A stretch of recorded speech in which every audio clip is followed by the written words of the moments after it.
జరుగు तल्लियनु तो जाने सुकुमारिया चूपियू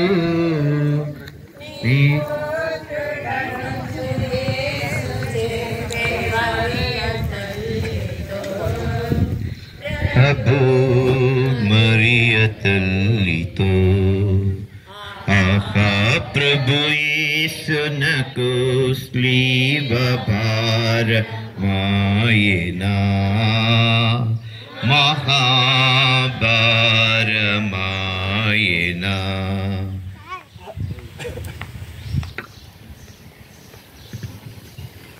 పదమూడవ స్థలము మరియ తల్లి ఒడిలో ఉంచబడిన యేసు మృతదేహము. జేసుక్రీస్తువా మిమ్మల్ని ఆరాధించి మీకు స్తోత్రం చేయుచున్నాము. ఏలైనా మీ తిరుసులో చేత ఈ లోకమును రక్షించితిరి. అమ్మలగన్న అమ్మ మరియ తల్లి, నీ మెత్తని గుండెను రాతి గుండెగా చేసుకొని నడిచావు. కలువరిలో నీ కొడుకుతో తనైని రక్తపు మడుగులో కుమిలిపోతూ దుఃఖాన్ని దిగమిరింగుకొని పయనించావు.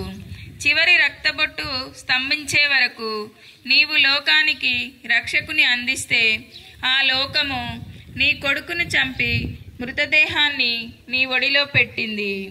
హా, ఎంత క్రూరత్వము! ఒడిలో ఉన్న కొడుకు దేహాన్ని చూసి ఆవేదనతో నీ హృదయం ఎంత తల్లడిల్లిందో ఆ క్షణము నీవు పడిన మనోవేదన కడుపుకోత ఊహించరానిది. అదేనమ్మా నీవు పంచిన తల్లి ప్రేమకు పరమార్థము.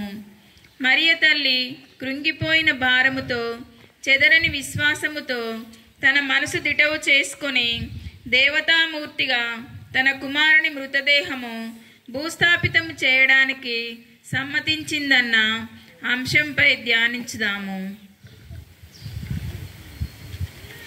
ప్రజాసేవ చేస్తూ నీతి న్యాయం కోసం నిలబడిన ఎంతో మంది యవ్వనస్తులు, దైవ విశ్వాసులు అసూయ, పగ, ద్వేషంతో కూడిన దుష్టుల చేతులలో బలై చంపబడి వారి శవాలు వారి తల్లుల ఒడిలో చేరుకున్నప్పుడు ఆ తల్లుల గుండె కోత ఎవరు వర్ణించగలరు? అమాయకులైన హింసాత్మక చర్యలకు బలై నిర్జీవులుగా తమ ఇంటికి చేరుకుంటున్న మృతదేహాలను చూసి ఏ హృదయం తల్లడిల్లదు?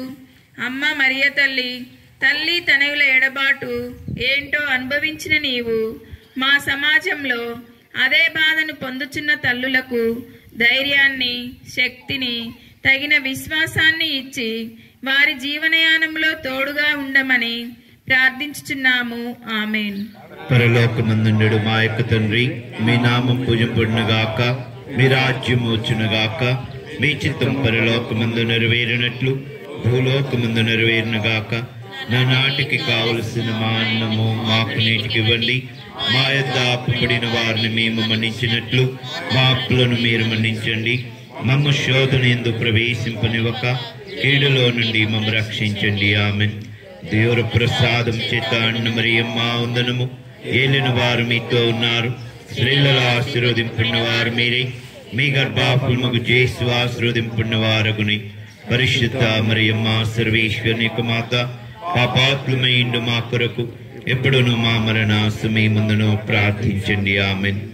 పితా పుత్ర పవిత్ర ఆత్మకు మహిమ కలుగునుగాక, ఆదిలో కలిగినట్లు ఇప్పుడును ఎప్పుడును సదాకాలం మీకే స్తోత్రం కలుగునుగాక. మా మీద దయగా ఉండండి స్వామి, మా మీద దయ.